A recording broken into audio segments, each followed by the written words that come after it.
Olá, pessoal, sejam bem-vindos ao nosso podcast Abrindo a Boca. Aqui a gente literalmente abre a boca para falar sobre temas super pertinentes, né, de educação em saúde. Então a gente fala sobre qualidade de vida, bem-estar, né?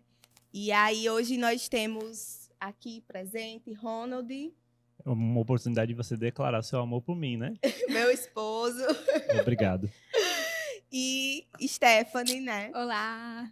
E Stephanie é fonoaudióloga, né? Isso. Queria agradecer, Stephanie, por você ter aceitado o convite, né? Imagina. Prontamente disposta a vir aqui ter essa conversa super legal, né? E a gente vai aprofundar diversos temas e tudo. Inicialmente, eu queria que primeiro você se apresentasse para o pessoal, falasse um pouquinho sobre o que você faz, sua área de atuação. Vamos lá. Meu nome é Stephanie Castro, eu sou formada pela Universidade Federal do Rio Grande do Norte. Quando eu me formei, eu já sabia muito bem o que eu queria, que era trabalhar com criança. Aí eu já engatei na formação continuada em linguagem infantil e depois da formação continuada ainda fiz a especialização em linguagem. Então hoje eu atendo exclusivamente esse público infantil e é assim, minha paixão de vida. Eu vivo, respiro terapia infantil. E com parte, assim, da fono, né? O que é que um fonoaudiólogo faz? Porque, recentemente, até em uma conversa entre amigos e tudo, pessoal, a gente sente que muita gente tem necessidade, né, de ser encaminhado para o fonoaudiólogo, mas, ao mesmo tempo, muita gente ainda não sabe muito claro o papel dele dentro da terapia, né? Do diagnóstico que aquela pessoa recebeu. E da equipe multi, né? também, né? E da equipe multi, exatamente. Quando você fala seus colegas, você tá falando de quem, amor? Colegas pessoais, né? E também colegas profissionais. Exatamente. Você fala dentistas? Isso, dentistas. É porque eu esqueci de me apresentar, eu sou dentista. Tá bom. E aí, eu queria que você falasse um pouquinho sobre esse papel mais abrangente do fono. Perfeito. Eu acho que, assim, o fono, quando eu entrei na faculdade em 2014, que as pessoas perguntavam assim, mas o que você faz faculdade? Eu falava, fonoaudiologia. O povo, fono o quê? Porque ninguém tinha noção do que era ser um fono. Para vocês terem noção, tinha uma professora minha, ainda estava viva, está viva ainda hoje, que ela tinha sido a pessoa que levou a fonoaudiologia para Natal. Nossa. Então, vocês imaginem, ela ainda era minha professora. É até uma honra, né? Exatamente. Então, assim, a fono é realmente uma área que hoje está em expansão, e devido ao autismo, principalmente, teve mais destaque. Mas a atuação como um todo, mas principalmente relacionada à odontologia, está relacionado às funções respiratórias, mastigatórias e a fala. Mas, se vocês pararem para ver, assim, tudo que o fono faz, é muita coisa. Está relacionado ao sono, tem. Sério? A equilíbrio, tudo. A Nossa. Deglutição, tudo. Que legal, muito legal mesmo. E com relação à parte da odontologia, né? Sim. Essa amizade ali do dentista com o fono. A gente trabalha muito a questão dos hábitos bucais, né? Que durante a fase da infância é onde mais ocorre, né, esses hábitos. Que são o quê? Primeiro que existe uma classificação, né, dos hábitos nutritivos e não nutritivos. Exatamente. Né? No hábito nutritivo, a gente pode citar, por exemplo, a parte do aleitamento, né, da questão da sucção para o aleitamento. Sim. Não nutritivo, a gente descobre vários aí, né? Só que chupar dedo, chupeta, enfim. Me conte um pouquinho mais sobre essa questão dos hábitos na parte do fono, né? Na atuação do fono. O que é que a gente faz como fono? A gente tem que readequar essa pessoa para retirar esses hábitos. Então, a gente sempre fala assim, os mais famosos, né? Que é chupeta e dedo. Péssimos dois, mas se for para uma criança escolher o que é que ela vai ter, é melhor a chupeta porque não tem como arrancar o dedo da criança. Exatamente. Inclusive foi uma pergunta que Ronald fez, né, hoje. Não, que eu fiz para ele. Sim. Amor, você acha que é melhor chupar o dedo ou a chupeta? Aí ele, o dedo. Aí qual foi que você respondeu? Por quê? Porque deve ser mais sujo, né? Ai, meu Deus. Com certeza. Mas assim, você acertou. Samara, você não concorda comigo? Faz todo sentido. Você não é médico aí, você está concordando comigo ao vivo. Estou embasado cientificamente. Ele acertou a resposta, mas falhou na explicação. Meio ponto. Meio ponto.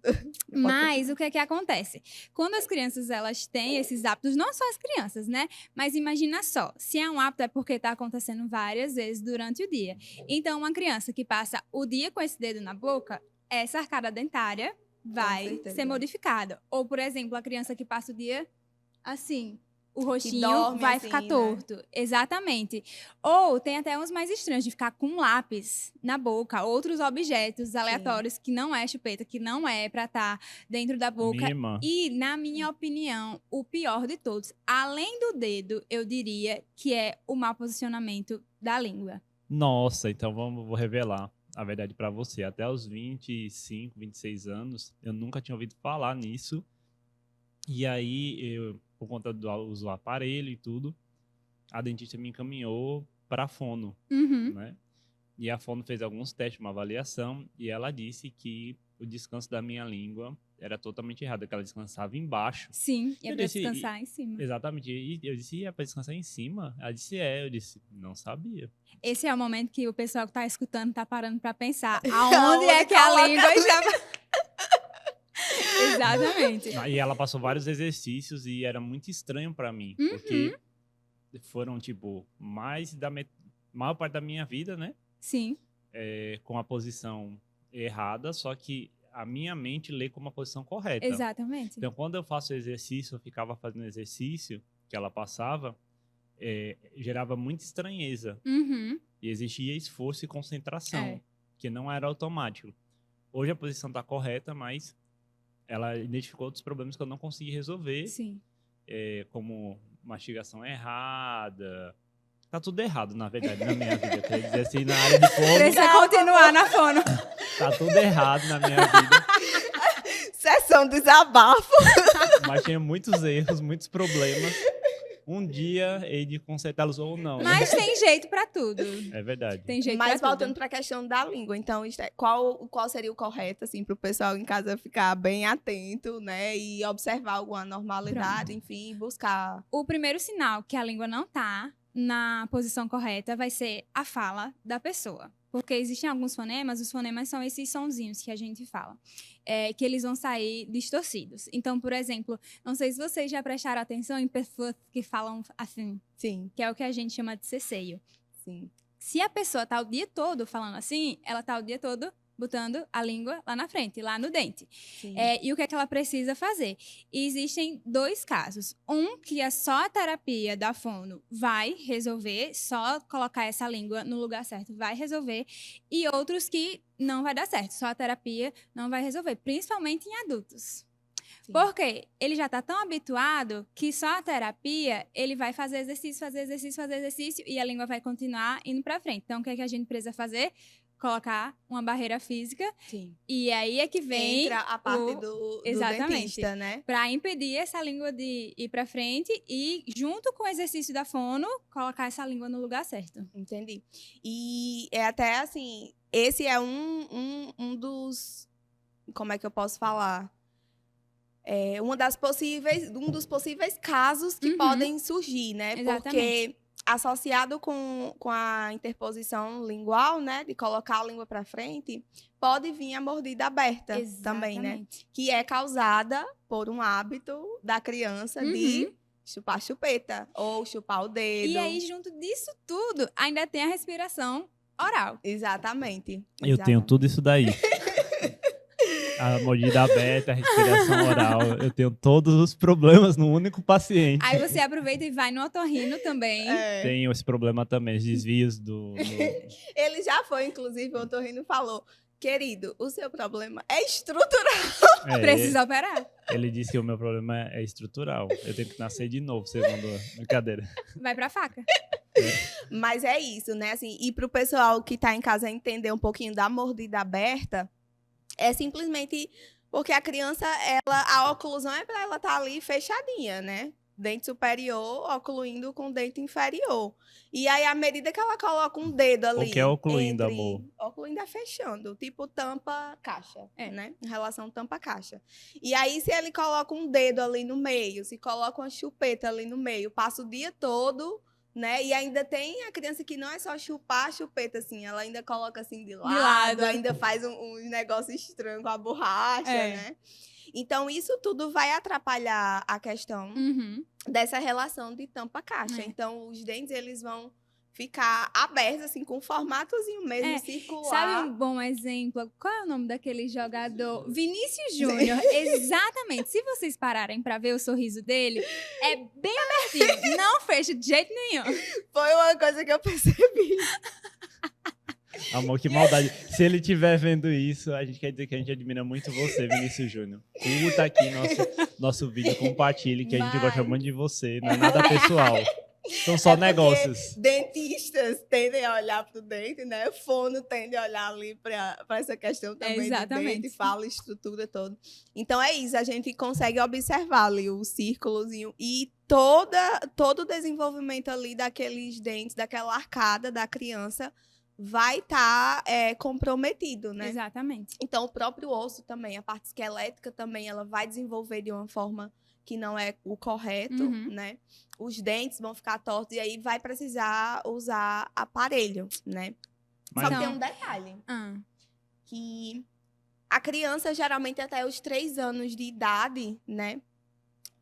Essa condição, ela se autocorrige se o estímulo for retirado, né?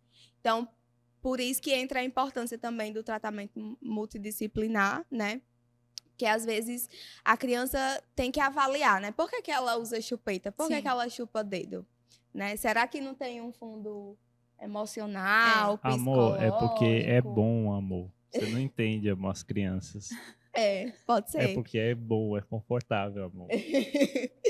Então tem que se avaliar isso, né, Esther? E assim, o que é que eu sempre falo para as famílias? Nunca é fácil desfazer um hábito, só que é o que é que a gente tem que ver. A gente prefere tratar isso da forma correta agora, porque realmente ninguém vai chegar na criança, tirar a chupeta da boca dela e dizer: você não vai mais chupar isso aqui nunca mais. Existem outras estratégias. Ou você prefere ficar prolongando esse sofrimento e eventualmente ela vai largar ou não. Sim. E chegar na adolescência e ter que usar aparelho que vai ser um sofrimento, assim, muito maior. Sim, com certeza.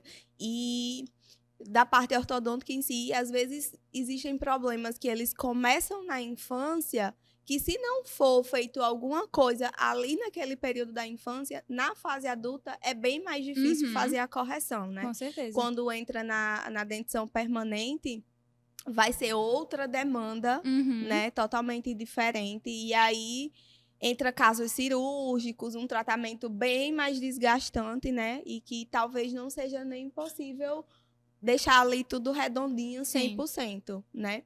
Então tem que ter esse acompanhamento de fato, né? Desde cedo. E ressaltar a importância dos profissionais eles estarem ali atentos aos sinais e tudo, para ir, de fato, encaminhando. E eu acho também, assim, quando você tem uma linha de raciocínio no seu trabalho, você encontrar outros profissionais que também seguem essa linha de raciocínio. Nunca aconteceu comigo, mas já aconteceram com colegas, de elas verem ali a queixa, mas isso foi um exemplo de pediatra, né? E estava claro o que tinha que ser feito, e o pediatra falou: não precisa. Sim. E aí, simplesmente a criança continua lá, porque quando um pediatra fala, é diferente o peso do pediatra para o terapeuta. Infelizmente, a gente ainda vive nessa realidade. Sim, com certeza. Uma dúvida, assim, uma pessoa que tem muitos problemas como eu para resolver. Uma dúvida real. Quando é que a gente avalia... Por exemplo, no meu caso já é tardio para muita coisa, né? Ou pelo menos bem mais difícil. O que é importante selecionar para tratar e o que não necessariamente é uma opção, uma escolha você tratar ou não, né? Pronto. o que a gente precisa tratar é o que está incomodando você e o que vai trazer algum prejuízo para você no futuro. Então, muito provavelmente a sua respiração eventualmente vai trazer prejuízo para você, nem que seja na hora de você dormir, acordar com a boca seca, ficar roncando, acordar várias vezes durante a noite. Mas existem, por exemplo, tem pessoas que falam de uma forma que não está 100% correta ou agradável aos ouvidos dos outros, mas ela não está incomodada. Então, assim, ninguém vai forçar ela a tratar. Eu tinha muita dificuldade de projetar minha voz, por Uhum. exemplo. Eu fiz 1 ano, mais ou menos, de aula de canto. E aí isso me ajudou muito na projeção, mas Sim. a professora também me orientou a procurar um dentista. Uhum. Ela era muito estudada, viu? Porque ela mandou eu procurar primeiro dentista, viu, amor? Olha aí, a professora de canto. De canto. Já tem toda essa visão muito E profissional. o pediatra. E o Pediatras, a gente ama vocês, não é nada Mas pessoal. vocês precisam profissional. estudar mais um pouquinho. Nossa, pesado. Corta essa parte. Ó, vai ser um corte esse. Aí vai ser colocado assim, ó. Pediatras precisam estudar mais. Afirma fonoaudiólogo. Manchete. Manchete. manchete, polêmico. Polêmico. Mas ela explicou, né? Na verdade, ela pediu para fazer várias coisas. Ela pediu para eu malhar, Uhum. porque ela percebia que eu não tinha uma musculatura abdominal e muscular nessa parte, eu não sei qual o nome, na lombar. Obrigado, Samuel, nossos Obrigada. universitários. Conhecimentos anatômicos. Para sustentar uma nota muito, muito ampla, né? Uhum. Uma projeção vocal muito ampla. E aí eu disse, tá certo. Aí eu comecei a ir para academia por conta disso, inclusive. Né? Porque a saúde e todas as outras coisas. Não, só o canto. Não, mas isso foi muito interessante, né? Porque eu tinha tentado aprender a cantar em outra época, em João Pessoa. Só que o professor disse, meu filho, você não quer desistir, fazer outra coisa da vida? Aí foi um estímulo. Foi um estímulo. Aí eu disse, não é possível, né? Então quando eu me mudei para Natal, foi inclusive na época que eu estava morando em Natal, Samuel.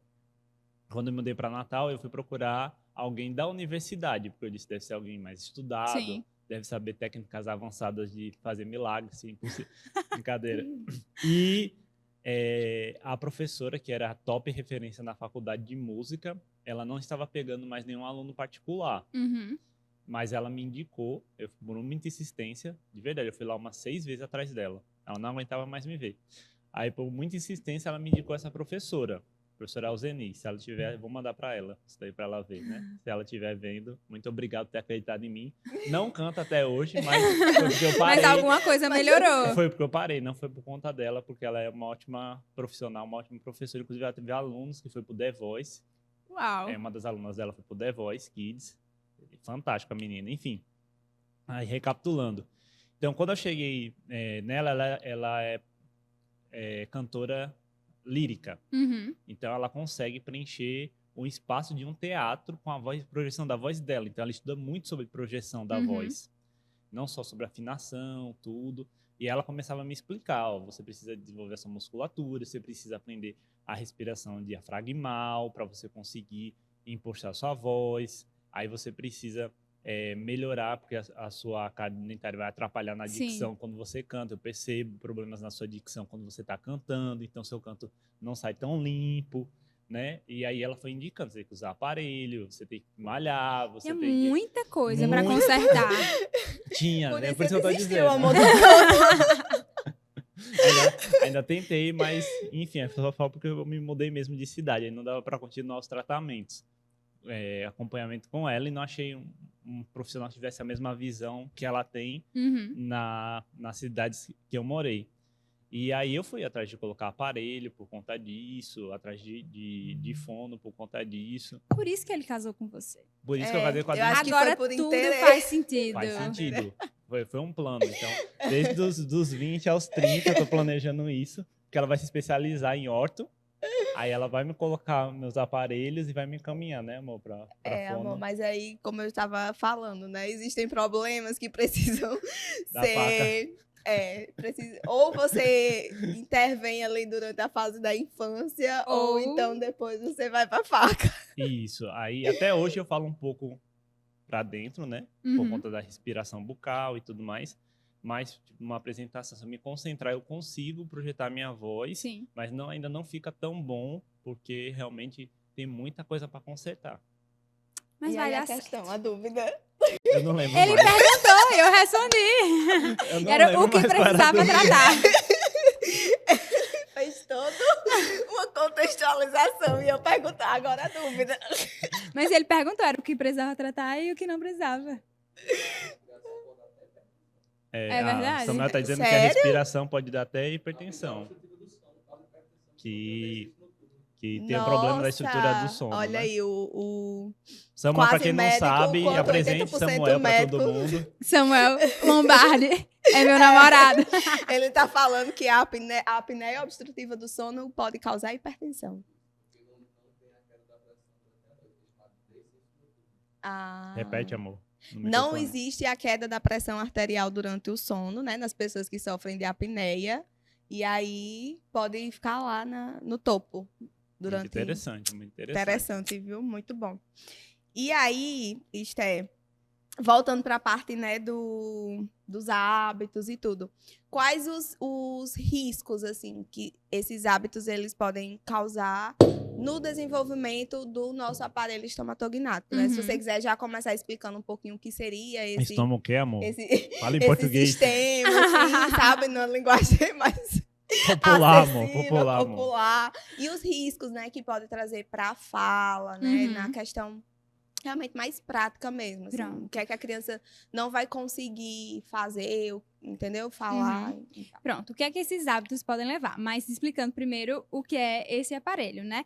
É tudo que faz a gente falar, respirar, mastigar. Então, língua, dentes, nariz, tá tudo ali interligado. E o que é que isso pode atrapalhar? Então, vamos lá. Uma criança, ela tem a língua indo para frente, atrapalha a fala, abre o dentinho e acaba atrapalhando a respiração. Mas por que que isso acaba atrapalhando a respiração? Se você parar para pensar, é muito mais fácil a gente respirar pela boca, que é muito maior, do que pelo nariz. É verdade. Mas, além disso tudo, o que é que acontece? No caso da língua, se uma língua está mal posicionada, ou até mesmo só o fato da pessoa ser uma respiradora oral, ela vai ter o palato, o céu da boca, ele vai ficar ogival, que é nesse formato assim. Em vez de ficar assim, ele vai ficar assim. E isso vai afetar as nossas narinas. Então, mais um fator que vai aí atrapalhando. E aí, quais são esses sinais, assim, que a pessoa pode ficar observando, né, para saber se ela é ou não um respirador bucal? Pronto. O maior de todos, passar mais tempo respirando pela boca do que pelo nariz, acordar de noite com a boca ressecada, tá com uma dorzinha na garganta, porque a garganta também sempre fica ressecada. Esses são os principais. Os principais fatores, né? E da questão da interposição lingual também, né? Que você tem o ceceio, né? Que você falou, que a Isso. pessoa sempre vai estar ali projetando a língua. Exatamente. E tem mais algum outro sinal, assim, que a pessoa pode observar e ver a necessidade, né? De procurar tratamento? Em casos mais severos, as pessoas chegam a machucar a ponta da língua, porque é o tempo todo batendo no dente, né? Sim. Em alguns casos que as pessoas têm os caninos mais afiados, dependendo de onde essa língua vai estar batendo, porque existe o ceceio que é aqui na frente e o lateral.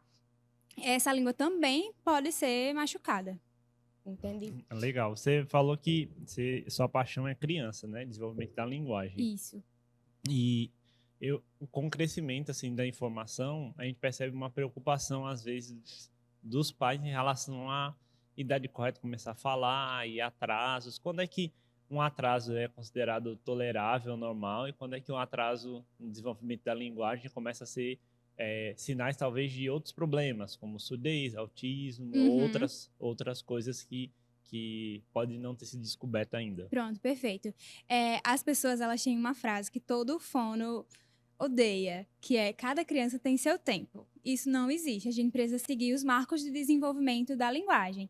Então, o que é que a gente espera? Uma criança, ela deve começar a falar com 1 ano de idade.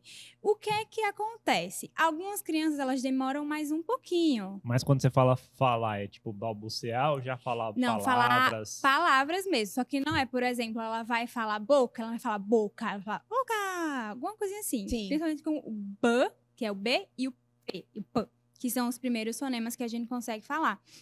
Mas, por exemplo, mamãe e papai. As pessoas ficam, porque ela ama mais a mãe e o pai. Também, e porque tem mais contato. Mas é também porque esses fonemas são os mais fáceis para ela falar. Começar já. Exatamente. E aí, o que é que a gente espera? Uma criança, ela deve adquirir mais ou menos 3 palavras novas por semana. No mínimo, uma palavra nova por semana. Então, se a criança fez 1 ano, não falou. Mas aí, daqui a pouquinho, ela falou 1, aí foi adquirindo. Ok. Agora, o próximo marco de desenvolvimento da linguagem seria com 1 ano e 6 meses. Essa criança já está com um vocabulário expressivo, o que ela fala, bem expandido. Então, ela fala mamãe, papai, au, au, água, dá, tudo isso. Por quê? Quando ela faz 1 ano e 8, ela já tem que começar a formar frases curtas. E com Entendi. palavras simples. E com 2 anos, formar frases curtas ainda, mas com palavras mais complexas. E a partir disso, ir expandindo essas frases que ela está formando. Mas o que é que acontece muito por aí? As crianças têm esse atraso todo. Não sei por que as pessoas falam, vamos esperar até 2 anos. Porque 1 ano de espera parece ser pouco, né? Sim. E aí, faz 2 anos, a criança não começa a falar, fala, vamos começar na escola. E nada da criança falar. Porque, às vezes, o que é que as pessoas pensam? A criança tá sem falar porque ela tá só convivendo com adultos, ou porque ela tem preguiça de falar, que é outra frase que dói escutar, porque ninguém tem preguiça de falar. Mas, realmente, essa criança precisa de uma estimulação correta, que ou ela é um processo interno dela, que ela não consegue falar, ou a estimulação do meio está inadequada para ela começar a falar.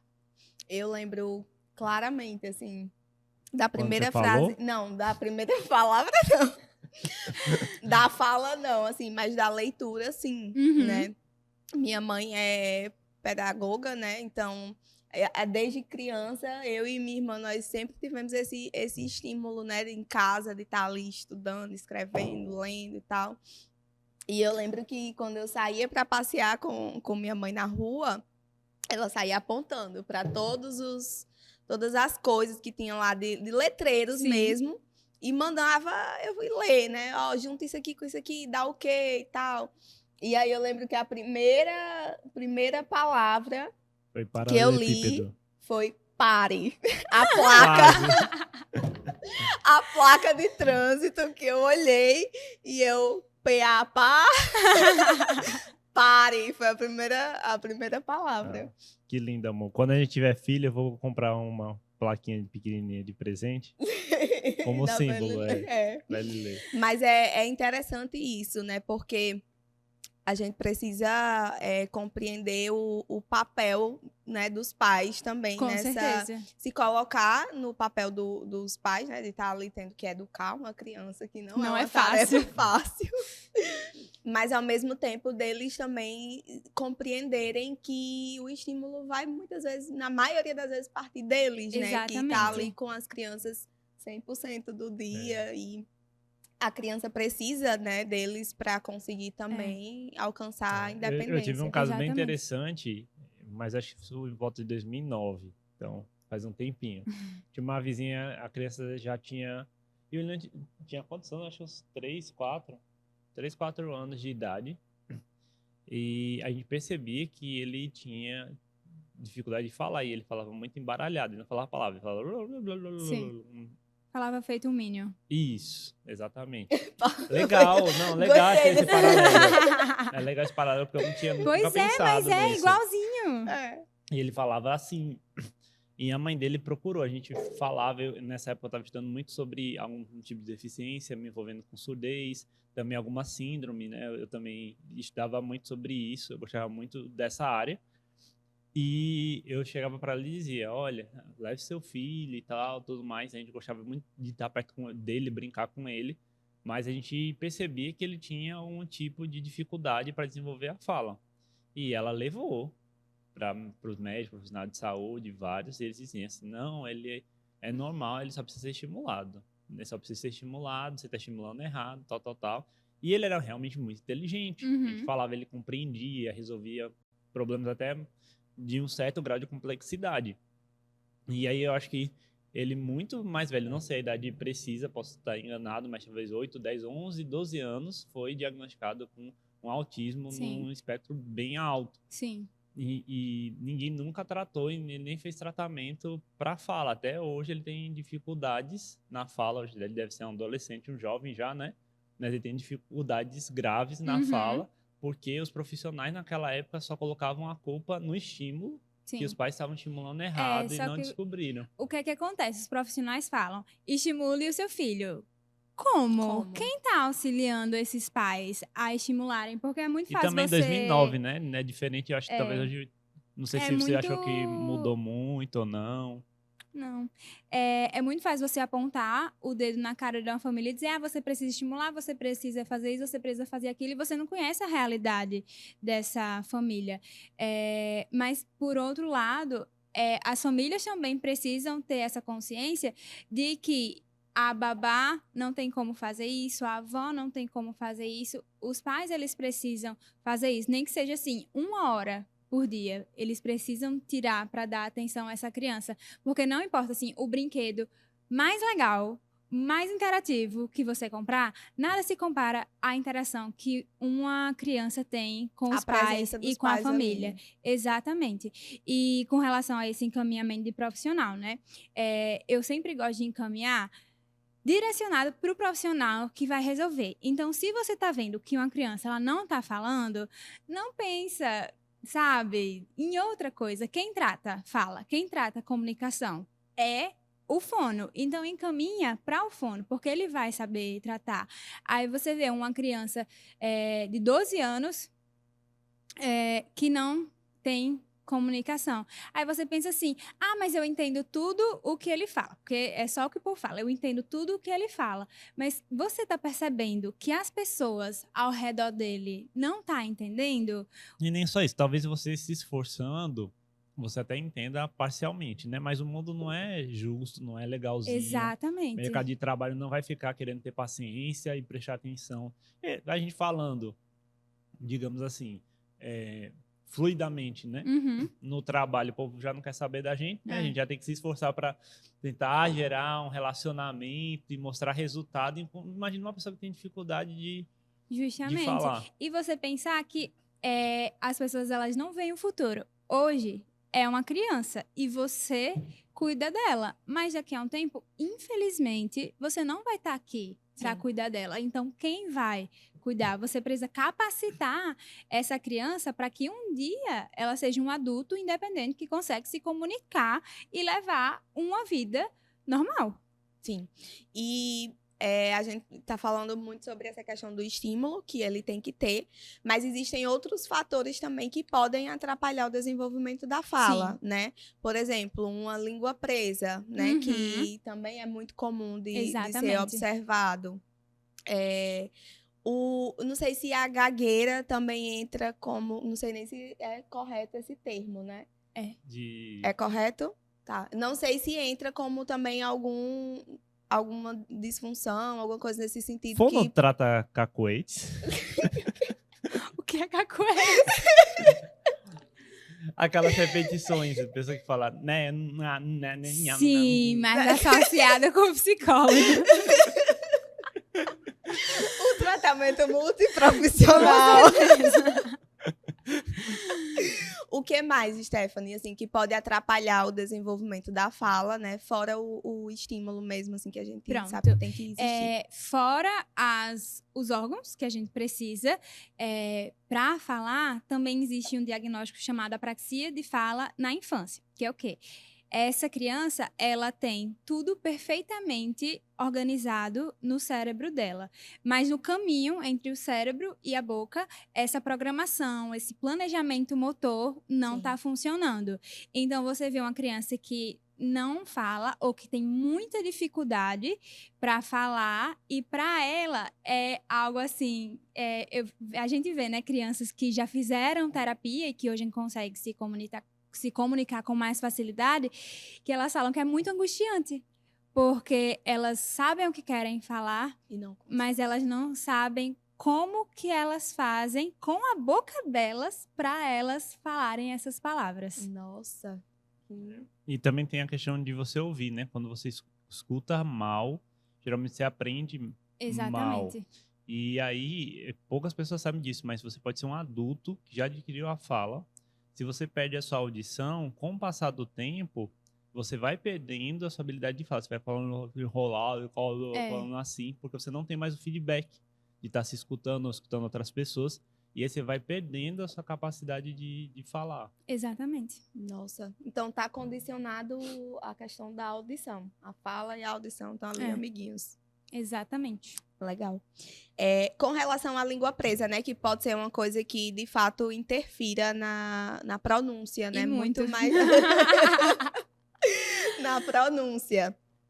Como é feito, assim, esse diagnóstico, né? Pronto. O fono, ele é o profissional responsável pelo diagnóstico. Como é feito todo esse encaminhamento, né? De processo. Pronto. A língua presa, ela é diagnosticada, deveria ser diagnosticada com o teste da linguinha quando a criança nasce. Na maternidade mesmo, existe uma lei aqui no Brasil que toda maternidade tem que ter um fono e esse fono tem que fazer o teste da linguinha. E é bem recente, né? Essa lei, eu acho que é bem recente. Tanto que tem maternidades que não têm fono ainda. E é um teste muito simples de fazer. Você só precisa estabilizar a mandíbula da criança, puxar, e ela vai chorar pelo desconforto, mas que não dói absolutamente nada. E quando a língua sobe, você vê se o frênulo está na posição ideal, com a espessura ideal. E também o que é que acontece? Algumas crianças, elas falham nesse teste e aí tem que fazer novamente e passam. Mas isso não significa que vai estar ok para o resto da vida. É interessante ficar fazendo a avaliação tanto do frênulo quanto da amamentação, porque a amamentação também dá muitos sinais de se a língua está ok. Mas com relação aos profissionais, quem pode fazer é o fono, o odonto, o pediatra. Eu acho se eu não me engano, também, não? Se eu não me engano, o otorrino também pode. Eu acho que é. E o que é que a gente faz, né? Quando a língua tá presa, quando o frênulo tá encurtado, faz o cortezinho. Sim. E não é que resolve. Você não faz o corte, manda para casa e tá tudo ok. Tem muita gente que pensa assim. Mas o que é que acontece? Quando você corta, vai cicatrizar. Se essa língua ficar o tempo todo rebaixada, se você não colocar o bebê para mamar, se você não colocar ele para fazer algum tipo de estímulo, ela pode cicatrizar da mesma forma. E aí você tem que ficar cortando e cortando e cortando. Então tem que fazer exercícios para ir alongando a língua e cicatrizando bem. Entendi. Por isso que assim que corta, o bebê chora a língua lá e já coloca para mamar, Exatamente. né? Já é uma coisa, não espera, não Não dói, espera, nada. Ele está bem. Ele está, porque as mães... Eu passei, né, por uma disciplina no período da faculdade na maternidade. E aí a gente percebia que as mães, elas ficavam aflitas, né? Porque no teste, elas já ficam, será que tá doendo? Exatamente. E aí você vai lá, corta o sangue lá e já coloca pra mamar. E tem essa aflição por parte das mães. Não sei se vocês sentem isso, mas é porque é um volume de informação muito grande e, às vezes, muita novidade, né? Porque antigamente não se falava tanto disso. Aí hoje tem teste do olhinho, da orelhinha, da linguinha, do pezinho. Quando vai ver, vai testando tudo, né? Do coraçãozinho, vai testando tudo de ponta a ponta do corpo da criança, que antigamente não se falava tanto disso e muitos detalhes para ver, né? A mulher ainda está se adaptando e tudo. Então, é muito importante também o apoio da rede, né? Com certeza. Familiar, ajudando ali a lembrar das coisas, auxiliando, trazendo informação. É. E assim, isso é mais um caso de que quanto mais novo, melhor. Porque, por exemplo, o que é que acontece? A criança tem esse frênulo encurtado, por algum motivo a família não sabia ou não tratou, e a criança vai crescendo e vai falando.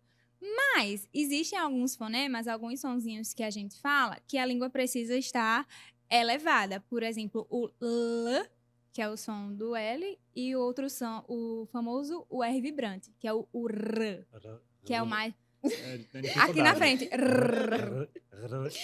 Eu não vou nem Ao vivo. me dispor a fazer, porque... Ó, tá melhorando. Ao vivo aqui, técnicas ao vivo, para melhorar a sua dicção. A criança, ela chega com 5 anos, a gente já espera que ela esteja falando todos esses sons de forma automatizada e tudo ok. Mas chega crianças, por exemplo, no consultório, com 6 anos, trocando o R pelo L. Falando balata, cadela. E aí a gente vai olhar, quando olha o frênulo, encurtado.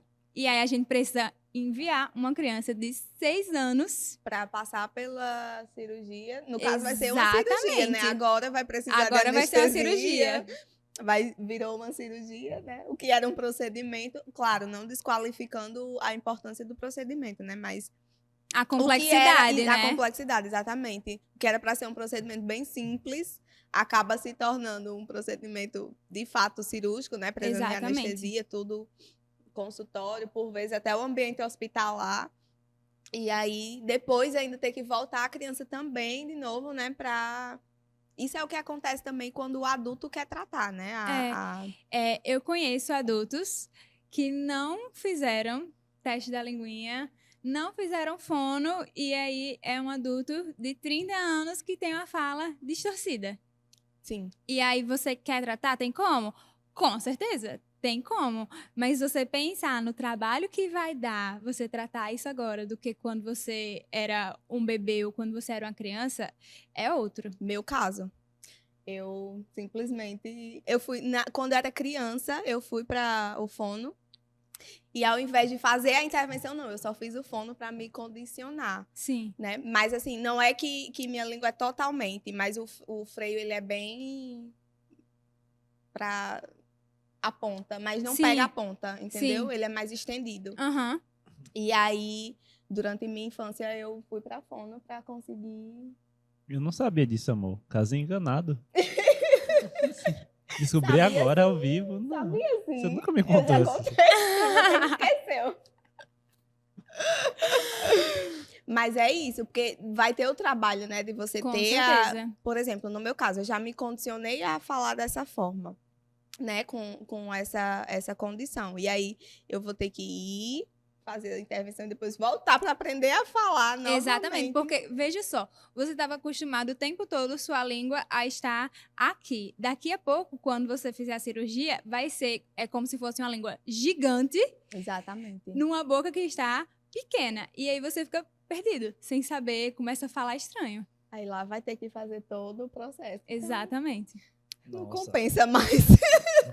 Uma curiosidade. É verdade que quando uma criança ela nasce num lar bilíngue e ela demora mais para desenvolver a fala, não as primeiras palavras, mito. mas É 100% mito. Inclusive, isso é outra coisa que muitas pessoas acreditam, porque parece que a criança vai ficar confusa, né? Mas o que pode acontecer é essa criança ficar misturando uma palavra com a outra e às vezes sair alguma palavra errada, mas isso não causa atraso de linguagem. E eu acho que aí a gente precisa diferenciar o que é fala e o que é linguagem, porque a fala, ela é o ato motor, é isso que a gente está fazendo agora. E linguagem é todo o processo de comunicação, tanto que a fala é uma forma De de se comunicar. linguagem, exatamente. Entendi. nossa, interessante. Legal. Porque quando a gente estuda linguística, eles têm outras definições para fala também. Então, às vezes eu acho que confunde um pouco por conta de diferentes conceituações, né? Ele Sim. traz mais para uma questão mais social, a Uhum. questão da fala, né? Sim. Então, por isso, até, por exemplo, quando você vai estudar sobre surdez, libras, tudo, o pessoal fala que é falar em libras. Uhum. Não, mesmo que ele não faça de forma vocal, Sim. ele está falando em língua de sinais. A comunicação dele está sendo estabelecida, né? E é muito importante a gente falar isso, porque tem a comunicação alternativa, aumentativa, né? E aí tem um aplicativo que a criança vai lá, criança, adulto, enfim, e aperta e ele fala pela criança. Você vai dizer que a criança não tá falando? Ela tá falando. Sim. Legal. Nossa, não conhecia. A alternativa é aquele que é tipo um caderninho. Tem E vários tem figuras, tipos. né? A figura, a palavra, e aí a criança vai lá e... Entendi. Uhum. Eu já vi, já pensei, já... Enfim. Sim, então, Stephanie, só um adendo também para o que você tinha falado sobre questão do balata, Sim. né? Não sei o quê. Que às vezes os adultos, eles acham bonitinho, né? A criança tá falando dessa forma, Exatamente. né? Estimula a criança a continuar falando errado, né? Exatamente. Que bonitinho, fala balata. Exatamente. Então, eu queria saber de você, assim, como a correção ela deve ser feita. Ela tem que ser feita, né? Sim. E aí, se você pudesse falar um pouquinho sobre conselhos mesmo, assim, para os pais sobre isso, né? De corrigir, de mostrar, né? Para a criança ela começar a ter aquele entendimento de que o correto não é daquela forma. A primeira coisa que a família tem que ter consciência é o que a criança sabe fazer. Porque muitas vezes, principalmente nesse caso desse R vibrante, ela tá falando balata porque ela não consegue vibrar a língua para falar barata. Então, não adianta você falar, barata. Ela não vai aprender, porque ela precisa aprender esse movimento. E por trás desse movimento tem o quê? Tem o tônus da língua, que se a língua dela tiver fraquinha, tiver hipotônica, ela não vai conseguir. Mas aí, a partir do momento que essa criança consegue fazer ou esse som, ou enfim, uma palavra, seja lá o que precisa corrigir, o que a gente recomenda, né? Nunca fala, você tá falando errado, tá falando feio. Seu amiguinho fala tudo certo. Dá o modelo. Crianças aprendem por modelo. Então, viu? Ele falou, lá vai a barata. Aí você vai falar, você tá vendo a barata. Vamos ver, você tem medo da barata? E aí faz um bombardeio auditivo com o som barata, barata, barata, barata, barata, que eventualmente, se ela conseguir fazer esse movimento, ela vai automatizar ele. Entendi. Legal. Eu tô puxando mais para o lado que eu conheço, então eu acho que tenho mais dúvida nesse lado, né? Você também faz atendimento, já atendeu alguma criança que nasceu já 100% surda e tem que aprender a falar?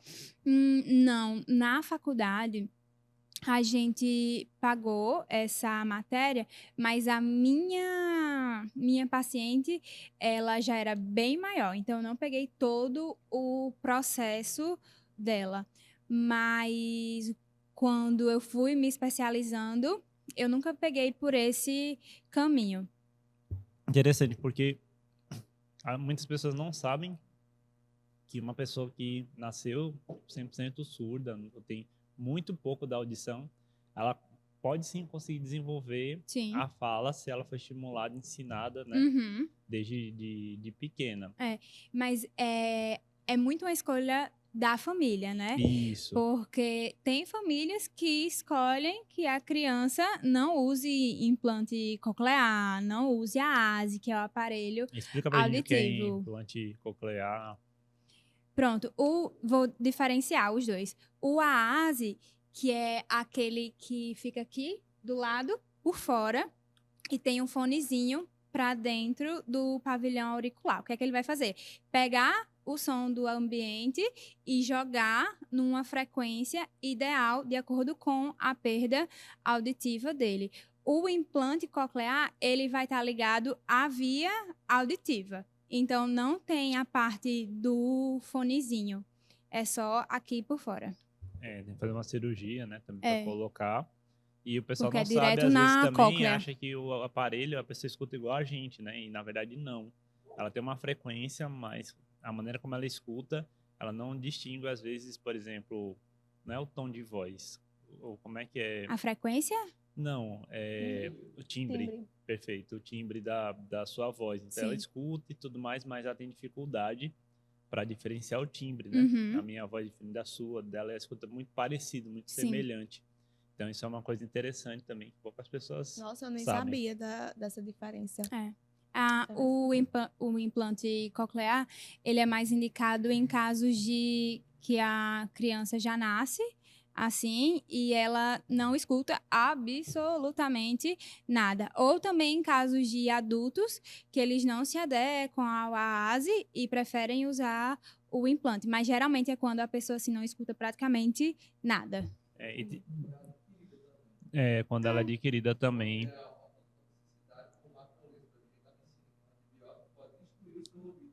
Isso. Acontece. Pronto, eu vou gravar. A gente vai gravar Samuel explicando isso tudo para colocar na legenda, viu, Tete?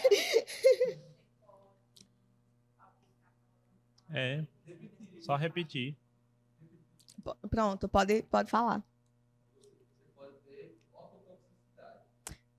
Ototoxicidade. Vai, explique, Jeff. Explique. É do antibiótico? É um antibiótico. As células cocleares. Exato. Aí você tem que fazer um implante porque você destruiu o carboidrato.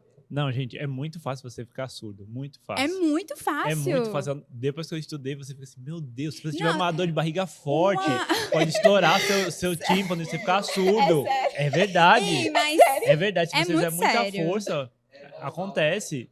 Como é o nome? É Valsalva. proibido fazer essa manobra. A gente fazia Isso. essa manobra.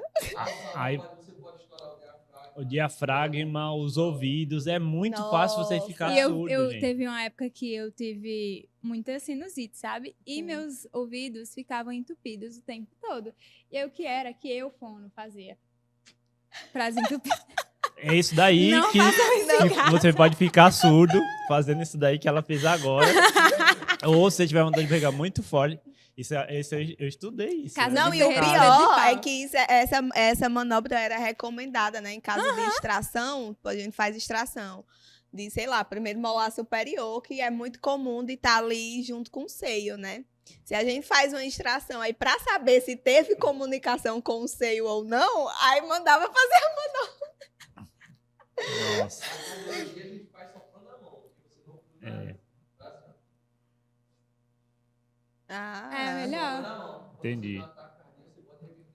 Nossa, interessante. Conhecimento Mas aí, ó, tá vendo? não sei se vocês já estiveram em um local que tava com som muito alto. Já. Sim. E aí, quando vocês vão pro silêncio, fica... Um zumbido. E uma coceirinha. Sim. Uhum. São as suas células auditivas Nossa. que morreram. Meu Deus. E detalhe, depois que elas morrem... Bom, elas Beijo, acabou. beijo. Exatamente. Então, por exemplo, existem algumas indicações de decibéis, né, para ambientes fechados Uhum. em relação a eventos, igrejas, tudo, porque você pode literalmente deixar a galera surda, literalmente perder a função auditiva muito, muito facilmente, é muito sensível, né? Então, dependendo da exposição e da frequência, aí eu não sei se você quer falar um pouquinho sobre o uso de fone de ouvido, que hoje em dia a gente usa muito, Sim. né? Fone de ouvido, e dependendo da forma como você usa, pode acelerar a perda da sua audição, né? A gente vai ficando mais velho e tudo mais. Com certeza. Todo mundo, quando vai chegando na terceira idade, na idade de ouro, vai perdendo um pouco da audição. É o comum, né? Mas o que a gente vê? Com o uso de muito fone de ouvido, pessoas que estão constantemente no trabalho com muito ruído e não usam os EPIs, os protetores, essas pessoas vão antecipar essa época da vida delas. E muito provavelmente, quando você fosse idoso, você não precisaria usar nenhum aparelho amplificador. Então, na sua idade adulta ainda, você vai precisar usar devido a esse mau uso de fone, de não se proteger. Tá vendo aí, amor? Complicado. Muito fone. Então você que usa muito fone, fica ligado. É isso. E, Stephanie, para a gente nos encaminharmos já para o final, né, do podcast, eu queria que você deixasse dicas para identificar alguma anormalidade, né, nesse processo de desenvolvimento todo da Sim. fala, deglutição, respiração. Uhum. Dicas para realmente os pais eles conseguirem ter um olhar assim mais atento, mais Sim. instruído, para de fato levar, né, o filho ao profissional adequado e fazer esse tratamento o mais precoce possível, Sim. né? Com certeza. Com relação à fala e à linguagem, seguir aqueles marcos de desenvolvimento da linguagem. Tá sempre atento se na escola a professora está falando alguma coisa com relação a isso, se as próprias pessoas da família estão entendendo o que a sua criança está falando. É muito importante esse referencial.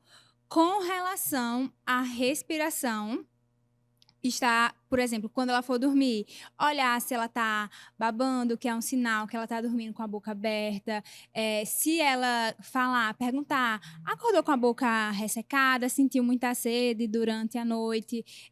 Tá sempre atento durante o dia. Geralmente, quando a criança se concentra e ela tem o hábito de respirar pela boca, ela abre a boca, porque ela não está tendo aquele controle. Com relação à mastigação, o mais comum é referidor. E também a criança ou passar muito tempo mastigando, além do normal, ou também engolir pedaços muito grandes. E aí, o que é que isso gera? Problemas na deglutição. Então, ela começa a engasgar muito, a não querer mais comer por causa de traumas de engasgo. É muito No importante. caso, é um problema você passar muito tempo mastigando? Depende. Porque eu faço isso muito. E assim, outras pessoas já chegaram Sim. para me perguntar, né, assim, se existe um tempo médio ali de mastigação, Uhum. né? E aí eu fiquei meio assim, era para eu saber sobre isso. No livro, o que está escrito é que a pessoa deve mastigar 30 vezes antes de deglutir. Entendi. Mas Então, aí, é muito, muito, muito raro alguém mastigar 30 vezes, porque você vai deixar ali 100% pastoso e hoje em dia a gente não tem tempo de estar Sim. mastigando tudo isso. Mas quando que é preocupante? Quando a pessoa ela não consegue deglutir se essa comida não estiver pastosa. Por isso que ela precisa mastigar tanto. Porque isso vai falar pra gente sobre a deglutição dela, que tá tendo alguma incoordenação para ela passar esse bolo para trás. E também é interessante reforçar que a deglutição ela é feita com a língua, né? Exatamente. Jogando para trás e não com aquela força dos E músculos, isso é um né? problema também, que a fono diz que eu jogo pro lado. Pro lado? Ela diz que eu jogo a comida para um lado, pro outro, em vez de jogando para trás. E aí, Sim. do lado é que eu tento jogar para trás. Aí ela disse, Sim. ela fez um teste para eu comer uma maçã com a boca aberta. Você já fez esse teste com algum? Fono é uma profissão, sabe? Que você faz as outras pessoas pagarem esses micos, Foi, sabe? eu vou de uma maçã e ela disse, você vai mastigar a maçã para eu ver, com a boca bem aberta, o mais aberto e o mais mal educado possível. O mais mal educado. Não, e isso quando a gente não coloca a câmera na frente da sua boca, porque depois a gente tem que contar quantas vezes você passou para esse lado, quantas vezes Isso, você ela tava passou pro contando outro. um negócio Exatamente. assim. Aí ela tava dizendo, você joga a comida errado. Você tem que jogar pra trás, não sei o que lá, você joga pra não sei aonde. Eu não entendi direito, posso estar falando besteira, mas ela disse que eu faço isso errado também. Aham. Mas a deglução correta é você jogar com a língua, né? Ela bate no palato e no palato céu da impulsiona. boca e joga pra trás. Exatamente. impulsiona pra Exatamente. trás. Pois é isso, então. Muito obrigada pela presença, Imagina. Stephanie. Nossa conversa foi muito boa, muito Com produtiva. Queria que você deixasse suas redes sociais para o pessoal poder lhe acompanhar, Sim. né? Seguir, alguma dúvida, alguma coisa, ter esse contato, né, mais próximo com você. O Instagram é fono.stephanie.castro. O Stephanie, vamos lá. Que ninguém sabe. É STHEFANY Castro. Pronto. E aí é isso. Eu queria agradecer também a presença de Muito obrigado. Ronald. Gostei muito dessa conversa. Não fui tão leigo assim. Né? Até muita coisa que minha esposa não sabia, mas é porque, querendo ou não, eu estudei um pouquinho, alguns Também, né, aninhos, amor? essa área mais de deficiência. Deu aula. É sim. Obrigada. Tchauzinho. Tchau, tchau.